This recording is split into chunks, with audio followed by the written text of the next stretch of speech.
Happy Sunday. Happy Sunday. Yesterday was a rest day for me, so I didn't go to the gym. All right, let's go ahead and get into it. So, for those of y'all who are new to my channel, this channel is a new channel, but I have other YouTube channels. I quit my 9 to 5. I quit that shit. I quit my 9 to 5. I was there for 6 years. I got hired when I was 23, so like fresh out of college. It was my first job towards my biology degree, and I thought I had made it. Right now, I didn't have any kids, so they were paying, I believe, about 60,000. This was pre-COVID, so no kids. That's pretty good money. You know what I mean? Like no kids. I had student loan debt. I had car payment. I had a nice apartment. I was living a pretty nice lifestyle for myself at 23, 24 years old, and I had become accustomed to that lifestyle that I created for myself. And I didn't want to leave because I at that time I was so afraid of downgrading, because to me I looked at downgrading as going backwards, and that's a bad thing. Today I don't look at that at all. Like if you got to downgrade to elevate, you actually really smart. But this was in my 20s. I started to, how like when you first start a job, everything's all kosher. You're excited, you're feeling motivated, ambitious. You're getting along with everyone just fine. It's not till like months go by where you really start to see the bullshit, right? You start to really see the politics for what it is. You start to see people for who they are. People just really start showing you their true colors after a few months of being at the job. And I was the youngest one in the department, and I worked with all women. It was like one guy. And it was a very small department in total, including the two secretaries, the lab director, and management. It was a total of 16 of us in this one office suite. So it was very small. Rumors got around quickly. It wasn't like you could avoid someone because it was just such a small lab.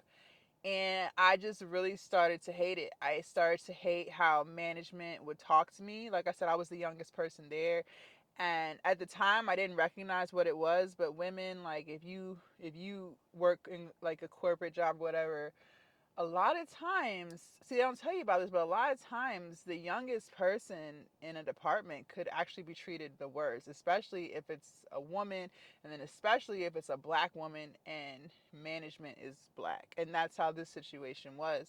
So it was just very toxic, to say the least. But I didn't want to give up what I was making. And I had tried to put in for other jobs, and applications that I was looking at were paying less, and I was like, I don't want to give up. I was very materialistic at that time. And like I said, I thought I had arrived, so to just give up what most people my age aren't even coming close to, right? Because Facebook was a thing. I could check up on, people I went to college with, or people I went to high school with. Everyone else was like, still working like fast food jobs, dead end jobs. So it was just all that pressure. And then the fact that I was living the quote unquote American dream. My mom, my grandma was proud of me. Like, you know what I'm saying? It was just a lot. So I would just deal with the toxicity. And I wasn't the only one who hated that job. Like, amongst coworkers, you talk or whatever, most of us knew that environment was very toxic. But yet they had kids, they had families, right? So they couldn't just like up and leave. But I had the freedom to, but I was just very afraid to. And so, there wasn't really room for promotions. And they told you that in the interview. It was, like I said, it was lab director, supervisor, and manager. And that was it. So everyone else who had been there for 10 plus years, their status in the lab stayed the same. Like you would still get your annual 2%, 3% raise or whatever, but like as far as accelerating in the lab, like that didn't exist. And so, I don't know. I think I would say it was about 3 years into me being there. It was like this seed that was planted in my head, like you should start a business. Because after the first year I realized, yeah, I'm making good money, but it's still not enough for what I want to do, right? It was enough in the sense I didn't have kids, so I didn't have any, responsibilities in that aspect, but it wasn't enough for the life I wanted to live. Like I had a nice car, I drove a Charger, but shit, like I want something nicer than that. You know what I'm saying? Like, I wanted to start taking lavish vacations and stuff. And when I started looking at my paychecks, after you eat, put gas in the car, whatever, whatever, it really wasn't enough to do all that extra shit. I was getting tired of, living Monday to Friday, which it was great at first because I used to work jobs where I was working on the weekend. So at first, all of those things were just checking off every box, Monday to Friday. 8 to 4, right?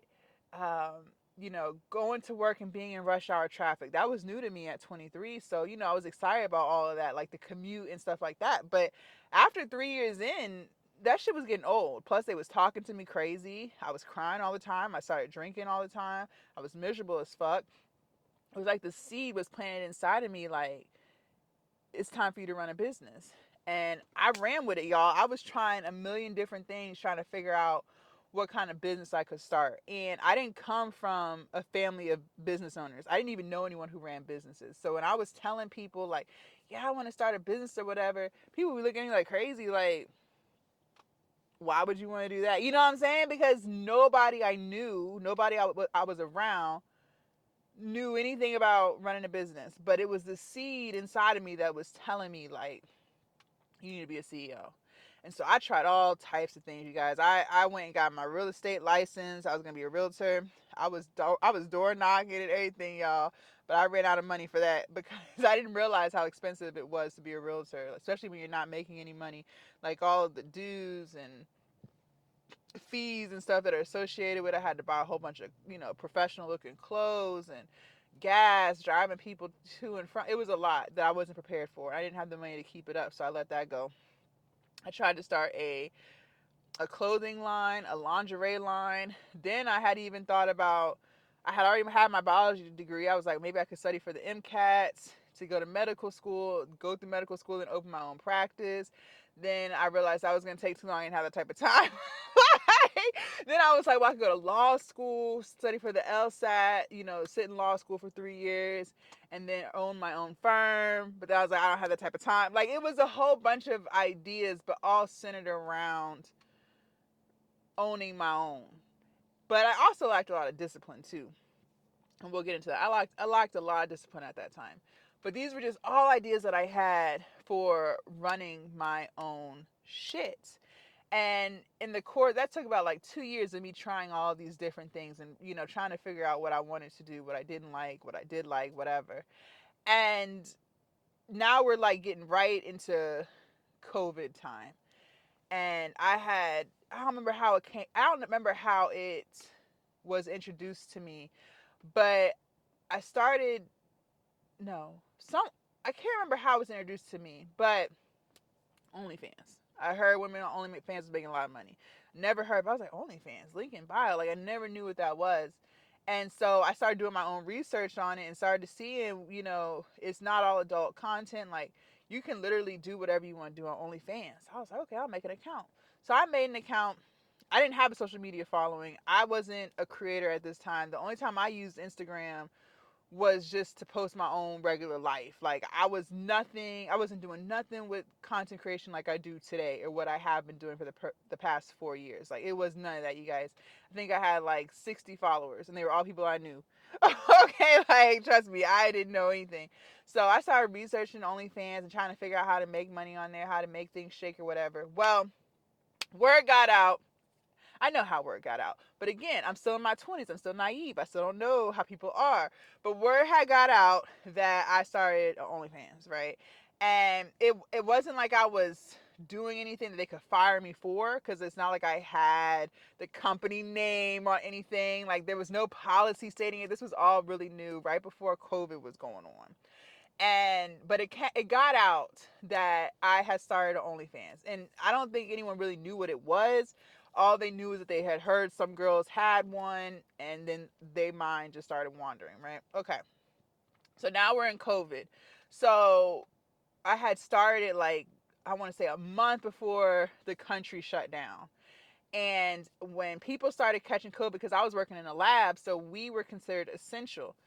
And with that, like, we still had to come to work, but the roads were empty, because at this time everything shut down. People were working from home. We didn't have that luxury. But what the hospital was doing, because people hadn't caught it yet, if you caught COVID, you were going to get 2 weeks paid time off. You didn't have to use your PTO, and they just wanted you to handle that shit for 2 weeks before you come back. You can take a COVID test. If you passed it, then you can come back. So I had caught COVID.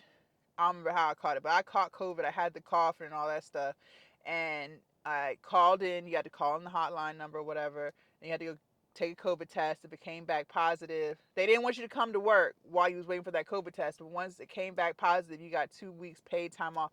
And because I was trying all these different business ventures and stuff, I didn't really have too much PTO in the first place. So I was so excited the fact that I was getting paid time off and I didn't have to use my PTO for it too. Shit, that's where they fucked up. So that's exactly where they fucked up at, y'all. So my test came back positive. So your girl was home for 2 weeks with paid time off. So now we getting into it. I had already started my OnlyFans, and now I'm like, okay, well, shit. What's up? Like, let's figure out how to make this work. Let's see what it's like to be a content creator working from your own home, right? Because I'm home, but I'm still getting paid, working from your own home, making some shit shake. Y'all, when I tell y'all I figured out how people was making money on OnlyFans, I was literally studying this shit. I was watching YouTube videos. Zeus Network had just became a thing, and they had a show on there called, I forgot what it was called, only something, but it was Black China's show, and she was showing what she was doing. She was just like taking pictures. I was watching videos on how to grow your following. Y'all, when I tell y'all I was locked in for them 2 weeks trying to learn how to do that shit, I was locked the fuck in, y'all. Let me just say this. Let me just say this. After I started learning how to grow my following on social media platforms and stuff, it was all she wrote. It was all she wrote. By the time I learned how to do all that, I started getting transactions on my OnlyFans. I started taking pictures, looking cute on Instagram. I had made a Twitter. I was on Snapchat. I was making a little bit of money. It wasn't enough to pay my bills, but it was way more than I was making before. So I was like, oh yeah, oh yeah. And it's crazy. It's so crazy how things align, because it's like I needed to see how it felt to work from home, because I never had a work from home job. So to still get paid at my job while I had COVID, see the way my COVID was, my COVID, the way, like I was a healthy individual, so I didn't have all those crazy things going on with me like some people did. Like I was just popping Dayquil, and once that was in my system, I felt 100%. It wasn't until the Dayquil started uh leaving my system where I started coughing and doing all that nasty shit, right? But as long as I stayed medicated on cold medicine, I felt good. Like I forgot I had COVID, right? So I was able to stay productive during those 2 weeks while I was home from COVID, because I didn't have all that gotta be on a ventilator type. Thank God. Like, but I'm just saying, like I didn't experience any of that when I had COVID. So 2 weeks was up. I was already locked in. Like, yeah, I'll be a content creator at this point. Like, I'm done with this job. So came back. I was still chilling, still doing my work or whatever. But now they was really picking on me, like any and everything. Like the lab I was working at, we could still get our nails done because we wasn't directly in the hospital. So like a lot of stuff, because we wasn't really in the hospital, we were off site, we were able to get away with. But things that I used to do that was never a problem, now it's a problem. Now I can't get my nails done, even though everybody else got their nails done. And it was starting to piss me off, because that's now my appearance. I'm taking pictures on social media. You know what I'm saying? Like, I'm making sure everything is together. Then they had an issue with me having braids, and it was just a lot. They started to nitpick off of so much stuff, and other people were allowed to do it, but Jasmine can't do it no more. And they would just say, well, I mean, technically it's against policy, so we can change our minds whenever we want, even though I have been getting my nails done for years, y'all. So it was just like one thing after another, and I was like, it's time to go. And I was already mentally like, yeah, I'm gonna be a content creator. You know what I'm saying? I was already mentally there with it. So I'll never forget, I had just got my nails done. I got them real short because they was talking about they was too long. I said, okay, that's fine. I got them real short, y'all, like shorter than this. And mind you, I have been getting long nails for years, but okay, I'll play along. So anyways, I had just got my nails done. Nails was like 70 something bucks. Now they more, but I'm just saying at that time nails was still high. So anyways, I came in, they told me my nails was too short, or my nails was too long still, and I had to get them shortened. I said, I just got these done. I literally just got these done. So in my mind, I'm like, I'm not about to get them done again. Like, you got me fucked up. They was like, they'll give me a week to get them even shorter. I said, okay. So we go by.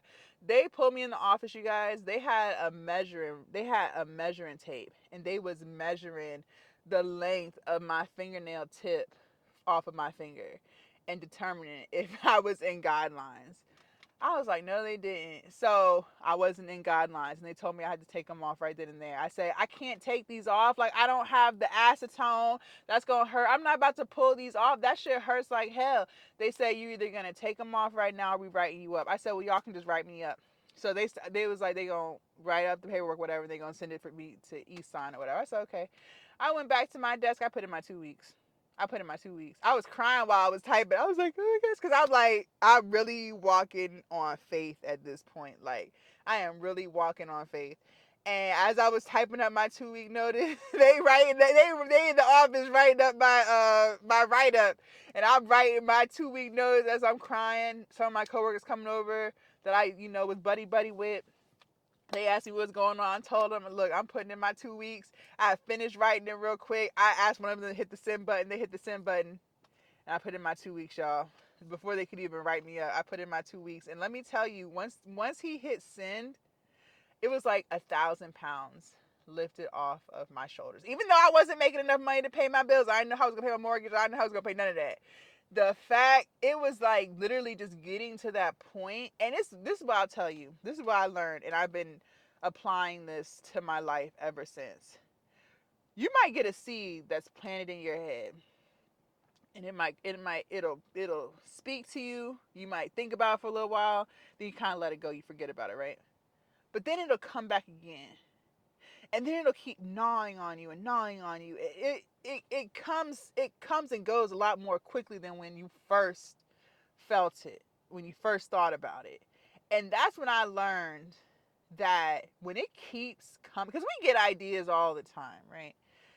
But when that same thought keeps coming and it won't go away, that's because it's time to move. Like, the time is now. Before it was letting you know this is what's going to happen. But when it keeps coming back and you can't let it go, it's because the time is now. The time is now. And that's how I felt. It was like I had that seed planted years ago, 3 years into the job. Like, it's time for me to run my own business. And it would come and go. I would entertain it for a little while and let it go. Entertain it for a little while, let it go. And there were points I had bought a house during that time. I was like, well, I'm just gonna suck it up. I got this nice, beautiful house. First time home buyer. It's a beautiful house. Built it from the ground up. I was like, I'll just be normal. I'll just thug it out. I'll keep putting in applications. Eventually I'll get a better job. But I'm gonna just thug it out and live this American dream. But it kept coming, y'all. It kept coming. And it's crazy. I feel like the universe was telling me the time was now, because I told y'all it was during COVID, so I got to experience what it was like working from home for 2 weeks. Loved it. That's where my job fucked up at. Because once you work from home 2 weeks, you're like, oh, I don't have to get up at 6 o'clock, or I do this stuff now because I'm more disciplined. But I'm just saying, like, just to own your own time. I never experienced that. So once I experienced that, I didn't want to let that go. And then because it was during COVID, it was so much assistance going on, you guys, from food stamps to getting help with paying your mortgage to unemployment. It was so much stuff going on. So let me tell y'all the story. So I put in the 2 week notice. I was fearful. I didn't have that much money saved up, y'all, because I had just bought this house like 8 months ago. Like, my savings was shot. So I put in the 2 weeks. That last week I did get a job. It was a temporary job. Let me tell you how God worked. It was a temporary job, and it wasn't even like full time. So I was like, okay, well, I can still do that, but I'm not going to be miserable because I'm not working this. I was miserable at this job, you guys. I was drinking every fucking day. Like, I was miserable, crying in the parking lot. I hated this job. God don't ever want you to be somewhere that is toxic to you. Like, that's not God. So I was like, okay, I'll work this little part-time job. I can, work on my OnlyFans and building my platforms, and I'll just do this part-time job just to cover the bills, just to cover a little something, something. So I was doing that for a little while. I was like, man, I don't know. It was only like 3 weeks. I don't know how much longer I can do this. Like, I ain't like that job either. But I was sticking to the mission, right? I was sticking to the mission. I was still doing what I need to do, posting, learning, all that stuff, growing my platforms, making more money on OnlyFans. So I told you, it was a temporary job. Literally my 5th week, they let everybody who came in with me, they let us all go. They let us all go. But this is God. I was able to collect unemployment because the first job I had, I was there for 6 years. I couldn't collect unemployment from that because I quit, right? But this temp job that I had, I was able to collect unemployment because they let me go. When I tell you how stuff just aligns the way it's supposed to align, honey, let me tell you. So I was able to collect unemployment. My unemployment came quick. I had filed it over the phone. I submitted the paperwork, filed it over the phone on Friday. By Tuesday, they had the letter in the mail telling me how much I was going to get. It was enough to pay my mortgage. I was like, Lord, thank you, Jesus. So that gave me, now I'm really working from home. I'm really trying to make some shit shake with my social media stuff. I was able to do that. I had found me an OnlyFans coach on like a Telegram app. I paid her the money, learned what I need to do. You guys, I only collected unemployment for about 3 weeks, and my OnlyFans took off. My OnlyFans took off. Never needed it anymore. The unemployment. But I'm just telling you, it's just crazy. It's just so crazy how stuff just line up. And it was like that seed telling me, like, you got to quit now. Like, the time is now. Like, I couldn't even sleep no more because it kept telling me the time is now. The time is now. Put in that 2 weeks. Put in that 2 weeks. Put in that 2 weeks. And you guys, I have been a full-time 6-figure entrepreneur for 4.5 years. Even today, when shit is crazy and shit is high and shit is high, and I'm still thriving. I have not looked back since. Now I'm not sitting here saying shit don't be stressful. I'm not saying that at all. I'm not saying shit don't be stressful. Being an entrepreneur is a stressful ass thing to do because this is how you eat. This is how you pay your bills. But what I can tell you, and I work all the time, you guys. It's not like that. It's not like what they put on social media where you are on yachts. It's not, girl, y'all, it ain't like that. It ain't like that. They be lying to you, bro. They be lying to you. When you are an entrepreneur, I work way more today than I did when I had a job. When I had a job, I was 8 to 4. I ain't got to think about it again until tomorrow, 8 to 4. Now, y'all, I'm working all day long from the time I wake up to the time I go to bed. But I wouldn't trade it for the world. I would not trade this for the world. When I tell y'all my mindset has completely shifted since being an entrepreneur, I know that I get to control my own destiny. I know that nothing is out of reach. I had limitations on myself before. I didn't think I was capable of doing a lot of stuff before. Now I feel like I'm capable of anything, and can't nobody convince me of nothing. Can't nobody convince me of nothing. I'm constantly learning. I wasn't learning back then. I just needed to learn what I needed to learn for the job.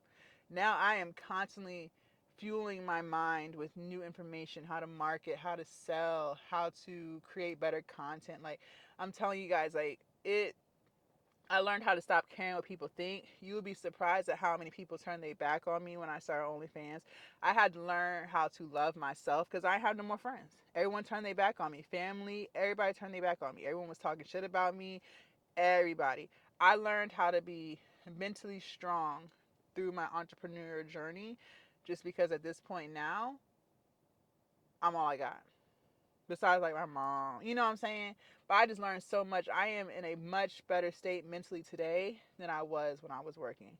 So what I'm gonna tell you is this, because there's so much stuff we're gonna touch on in the future when it comes to, being an entrepreneur, running your own shit, being in control of your time. One thing I can tell you is I truly believe that they have set up our school systems and, how the workforce is to keep you mentally enslaved. because my mindset today is so free. Like I said, you guys, there's nothing that I feel like I cannot do, that I cannot accomplish. But when I was working, I had limitations on myself. I cared what people thought about me. It was just a totally different mindset than what it is today. What it is today. And I can just tell you guys this, you are capable of anything. And don't ever think that this can't be your life, because it can be. Now I'm gonna reiterate, it take a lot of work to run your own shit. It is not no walk in the park. It is not no walk in the motherfucking park. And it'd be annoying that people think that it is, but it's not. And it takes a long time, a long time to start making like money off of your business. But again, my seed was planted during COVID, when everyone had money, when there was so much assistance for people because people was getting laid off or whatever. So my time was now. Now, OnlyFans operates differently today than it did before, but I'm still able to thrive in it because I'm constantly learning. I am a very ambitious person. I've always been an ambitious person. Even when I was buying my house, I worked overtime around the clock to come up with that deposit money. I, I ain't, or excuse me, down payment money. I ain't come from no money. No money was handed to me. My mom didn't have $15,000 to give me so I could buy my house. Like, no, like I worked my ass off to come up with that down payment money to buy that house. So I'm just sitting here telling y'all, like, one thing about me is I am a go-getter.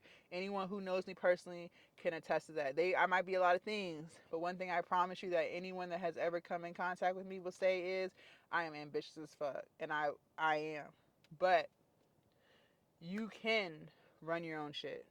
I am not no more special than you. I might have more go than you, but I believe anyone can run their own shit if they truly desire it. It's not out of reach. So that's all I'm gonna say on working a 9 to 5 in this video. We're gonna have more videos to come because I'm very passionate about people finding their purpose, about, owning your own time, about educating yourself, learning yourself. That's why I talk to y'all about investing in yourself. I am huge on investing in yourself, and paying someone to teach you stuff so you can save time, so you don't make the same mistakes. I am big on that. So that's all we're going to talk about in this video of why I quit my 9 to 5. But just know more videos on entrepreneurship is to come, because like I really am a small business owner. So I'm going to go and get in this gym, get this working, and I'll see y'all later. Happy Sunday.